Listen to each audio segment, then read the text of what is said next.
নমস্কার সকলকে স্বাগত। আপনারা দেখছেন দি বং অ্যাস্ট্রো ইউটিউব চ্যানেল। আমি আপনাদের সঙ্গে অ্যাস্ট্রোলজার ডক্টর নীলাদ্রি নারায়ণ বাসু। আর শুরুতেই আজকে আমরা আলোচনা করব অবশ্যই কুম্ভ রাশির কেমন যেতে চলেছে মে মাস। অবশ্যই কুম্ভ রাশি জাতক জাতিকারা খুব উদ্গ্রীবভাবে উপস্থিত রয়েছেন। শুরুতে যেটা বলবো, দৈনিক রাশিফল কিন্তু আসা শুরু হয়ে গেছে চ্যানেলে। ফলে আজকে সন্ধ্যাবেলা আগামীকালকের রাশিফল পেয়ে যাচ্ছেন আপনারা। কেমন যাবে, কিভাবে থাকতে হবে সতর্ক, মাত্র 15 সেকেন্ডের একটা ভিডিওর মাধ্যমে আপনারা জেনে যাচ্ছেন। তাই সঙ্গে থাকুন, দেখতে থাকুন। চ্যানেল যারা এখনো সাবস্ক্রাইব করেনি, চ্যানেল সাবস্ক্রাইব করে বেল আইকনটা টিপে দিন রেগুলার আপডেট পাওয়ার জন্য। অবশ্যই শুরুতেই বলবো ওম গঙ্গণপতায় নমঃ, ওম নমঃ শিবায়। কুম্ভ রাশি জাতক জাতিকাদের মে মাস খুব ভালো যায় এই কামনা করে শুরু করি অনুষ্ঠান। কুম্ভ রাশির জাতক জাতিকারা আপনারা এক রাশির জাত যারা ভবিষ্যতের ধ্বনি আগের থেকেই শুনতে পায়। এবার মে মাসে গ্রহগুলি এমন ভাবে অ্যালাইন্ড হচ্ছে যেখানে কুম্ভ রাশির আকাশে বিদ্যুতের ঝলকানি কিন্তু ঘটতে চলেছে। এ মাস আপনার চিন্তা, যোগাযোগ, আর্থিক ক্ষেত্র এবং প্রেম সবকিছুকে এক ধাক্কায় উল্টে দিতে পারে। ফলে বিষয়গুলোকে খেয়াল রাখুন। আর তার সঙ্গে সঙ্গে 14ই মে থেকে 19শে মে এই সময়কালে এমন কিছু ঘটতে চলেছে যা আপনাদের জীবনের মোড় ঘুরিয়ে দেবে। প্রত্যেকের ক্ষেত্রেই শুরুতে আমরা আলোচনা করব গ্রহগত অবস্থান এবং বিশ্লেষণ।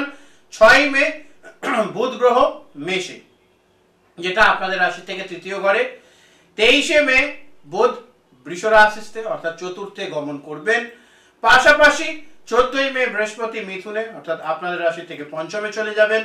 14ই মেতেই সূর্যেরও গোচর হবে বৃষ রাশিতে, মেষ রাশি থেকে, যেটা আপনাদের রাশি থেকে চতুর্থ ঘর। 19শে মে রাহু আপনাদের রাশিতে চলে আসবে এবং কেতু সিংহে অর্থাৎ আপনাদের রাশি থেকে সপ্তম ঘরে চলে যাবে। এর উপর নির্ভর করে বিশ্লেষণ যদি আমরা করি তাহলে আমরা পাবো বৃহস্পতি পঞ্চম ঘরে সৃজনশীলতা, প্রেম, সন্তান এবং শিক্ষাক্ষেত্রে উন্নতির একটা সূচনা ডেকে আনবে। বুধ তৃতীয় এবং চতুর্থ ঘরে তার অবস্থান যোগাযোগ, চিন্তা, আবেগ এবং পারিবারিক কেন্দ্রিক আলোচনার সময় এসেছে এটা নির্দেশ করছে। রাহু আপনার রাশিতে প্রবেশ করবার মাধ্যমে ভয়ঙ্কর একটা পরিবর্তনের ইঙ্গিত ডেকে আনছে। সেটা পজিটিভ হবে না নেগেটিভ হবে সেটা আপনাদের অ্যাকশনের উপর ডিপেন্ড করবে। কেতু সপ্তমে, সম্পর্কে পরীক্ষার সময় বেশ কিছু পরীক্ষা দিতে হতে পারে। সূর্য চতুর্থ ঘরে, ফলে পারিবারিক দায়িত্ব, সম্পত্তি বিষয়ে আলোকপাত থাকবে। আপনি কি অনুভব করছেন? আপনাদের জীবনের নতুন দিকে মোড় নিচ্ছে, বিশেষ কোনো পরিবর্তন আসছে? অবশ্যই লিখুন, তাহলে পরে পরিবর্তন, যদি পরিবর্তন আসছে, যদি না আসছে তাহলে নয়, এইটুকু লিখলেই আমি বুঝতে পারবো। অবশ্যই ফিডব্যাক কিন্তু দেবেন। চলে আসবো কেরিয়ার নিয়ে আলোচনায়। কেরিয়ারের ক্ষেত্রে যেটা দেখতে পাচ্ছি, রাহু গ্রহ আপনাদের রাশিতে আপনাকে উচ্চতর নেতৃত্বে তুলে আনবে, পজিটিভ জিনিস। পাশাপাশি বৃহস্পতির পঞ্চমে থাকা যারা শিক্ষক, লেখক, ডিজাইনার বা কোচ, তাদের সময় কিন্তু ভালো যেতে চলেছে। পুরনো কোনো প্রজেক্ট আবার ফেরত আসতে পারে, এইটা একটা শুভ দিক। যারা চাকরিজীবী, চাকরির সঙ্গে যুক্ত, তাদের প্রমোশন, জব সুইচ এগুলোর জন্য মে মাস কিন্তু খুব ভালো একটা সুযোগ এনে দেবে।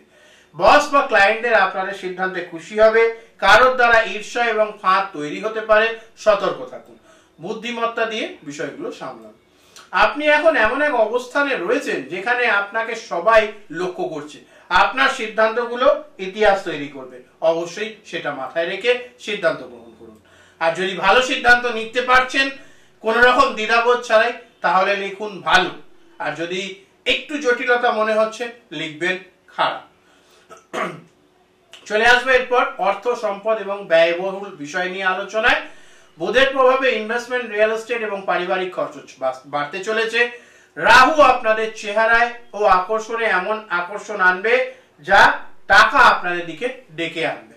খুব ভালো যোগ, যোগাযোগও বাড়াবে। সন্তান এবং প্রেমের পিছনে ব্যয় লাভ বা আনন্দ দুটোই দিতে চলেছে, নিশ্চিত এটাই কাজে লাগান। যারা লেখক, স্পিচ বা ইউটিউবার হিসেবে কাজ করেন তাদের অনলাইনে ইনকাম কিন্তু বাড়তে চলেছে, খুব ভালো খবর। অবশ্যই এটিকে কাজে লাগান। এই মাসে আপনি কিভাবে নতুন আয় চাইছেন সেটা লিখুন। অবশ্যই লিখবেন আয় বাড়াতে প্রস্তুত। আর যারা চাইছেন না তারা লিখবেন না, প্রস্তুত নই। চলে আসবো এরপর প্রেম, বিবাহ এবং সম্পর্ক নিয়ে আলোচনায়। কেতুর সপ্তম ঘরে অবস্থান সম্পর্কের মধ্যে সন্দেহ, দূরত্ব, আধ্যাত্মিকতা এগুলো বৃদ্ধি পেতে চলেছে। যারা সিঙ্গেল তাদের আকর্ষণীয় কারোর সঙ্গে যোগাযোগ হতে পারে। বিবাহিতদের জন্য ভ্রমণ বা মানসিক গভীরতা বাড়ানোর একটা সময় এসে গেছে। দীর্ঘদিন কোনো ভুল বোঝাবুঝি মিটে গিয়ে একটা শুভ সূচনা নতুন করে শুরু হতে পারে সম্পর্কে। প্রেমে প্রস্তাব পাঠানোর আদর্শ সময় মের সেকেন্ড হাফ, অর্থাৎ 15 থেকে 30 মের মধ্যেকার সময়কাল। অবশ্যই তাকে কাজে লাগান। আপনাদের হৃদয়ের দরজা যেদিন খুলবে সেদিন কেউ তার চাবিটা আগেই নিয়ে এসেছে বলে মনে হবে। অবশ্যই বিষয়টিকে খেয়াল রাখুন। পরিবারে আপনাদের মা বাবা এবং সম্পত্তি এগুলো নিয়ে যদি আমরা আলোচনা করি সেক্ষেত্রে পাবো মায়ের সঙ্গে যতটা পারবেন সময় কাটান। চতুর্থ ঘরে সূর্য তাই কিন্তু বলছে। বাসস্থানের পরিবর্তন, মেরামত, ডেকোরেশন এগুলোর জন্য শুভ সময়, ফলে তাতে বেশ কিছু অর্থ খরচ হওয়ার যোগ কিন্তু রয়েছে। পৈতৃক সম্পত্তি নিয়ে আলোচনার ইঙ্গিত। ভাই বোনের সঙ্গে মানসিক সম্পর্কের উন্নতি। যারা বিদেশে থাকেন তারা পরিবারের দিকে মনোযোগ দিন, অবশ্যই ভালো ফলাফল পাবেন। আপনি কি এই মাসে বাড়ির সঙ্গে নতুন ভাবে সংযোগ স্থাপন করতে চলেছেন? লিখুন আমার ঘর আবার ঘর হয়ে উঠুন। অবশ্যই এটা কমেন্টে লিখতে ভুলবেন না। চলে আসবো এরপর স্বাস্থ্য এবং মানসিক শক্তি নিয়ে আলোচনা। রাহুর প্রথম ঘরে অবস্থান প্রভাব মানসিক চঞ্চলতা বাড়াতে পারে, কিন্তু বৃহস্পতির দয়ায় আত্মবিশ্বাস, সৃজনশীলতার রূপ নেবে। অবশ্যই সেটিকে কাজে লাগান। ঘুম কম হতে পারে এবং এটা একটা বড় বিষয়, কারণ এর মাধ্যমেই আপনার শরীর কেমন থাকবে সেটা কিন্তু জানতে পারবেন। চিন্তাশীলতা বাড়বে, ফলে অযাচিত বাজে চিন্তা বা নেগেটিভ থট প্রসেস থেকে দূরে থাকুন, সেটা প্রয়োজনীয় হয়ে পড়বে। হাঁপানি, চোখ বা স্নায়ুগত সমস্যা হতে পারে, সতর্ক থাকুন। প্রত্যেকদিন যোগা, মেডিটেশন এবং সূর্য প্রণামের মাধ্যমে শরীরের সুস্বাস্থ্যের দিকে নিয়ে যাওয়ার চেষ্টা করুন। আপনাদের জন্য রেমেডি হিসেবে বলবো প্রতি বৃহস্পতিবার গরিব বাচ্চাদের লাড্ডু বিতরণ করুন, অবশ্যই ভালো ফলাফল পাবেন। আর তার পাশাপাশি ওম রং রাহবে নমঃ 108 বার এই মন্ত্র রেগুলার জপ করুন, নিশ্চিত ভালো ফলাফল পাবেন। রাহুর জন্য বা রাহু গ্রহ শান্তির জন্য কালো জিনিস বা কালো কাপড় শনিবার দিন কালী মন্দিরে দান করুন, নিশ্চিত ভালো ফলাফল পাবেন। এগুলো মেনটেন করুন। 7.5 শেষ চরণ চলছে, ফলে এই সময় কিন্তু নতুন কোনো ইনকাম সোর্স জেনারেট হতেই পারে, ফলে সেই দিকেও লক্ষ্য রাখাটা আপনার জন্য অতীব কর্তব্য। শুভ রং, শুভ সংখ্যা এবং গুরুত্বপূর্ণ বার্তা। শুভ রং থাকছে হালকা নীল এবং সাদা। শুভ সংখ্যা থাকছে 4 এবং 7। শুভ দিন থাকছে 8 তারিখ, 14 তারিখ, 28 তারিখ। এগুলো ফলো রাখুন।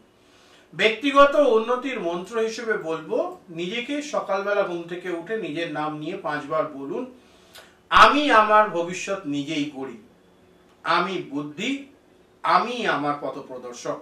ফলে এইটা সকালবেলা উঠে নিজেকে বলতে শুরু করুন, নিশ্চিত ভালো ফলাফল পাবেন।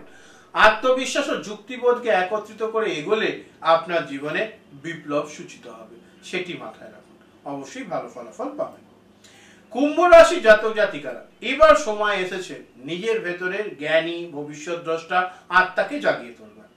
মে মাস আপনাকে দেবে সিদ্ধান্ত, সুযোগ এবং তার সঙ্গে সঙ্গে দৃষ্টিভঙ্গি বদলের এক মহা অবসর। শুধু একটা সিদ্ধান্ত নিন আর আপনি আপনার ভাগ্যের গন্তব্যের নিয়ন্ত্রক হিসেবে গড়ে উঠুন। কমেন্টে লিখবেন আমি প্রস্তুত, অবশ্যই এটা লিখুন।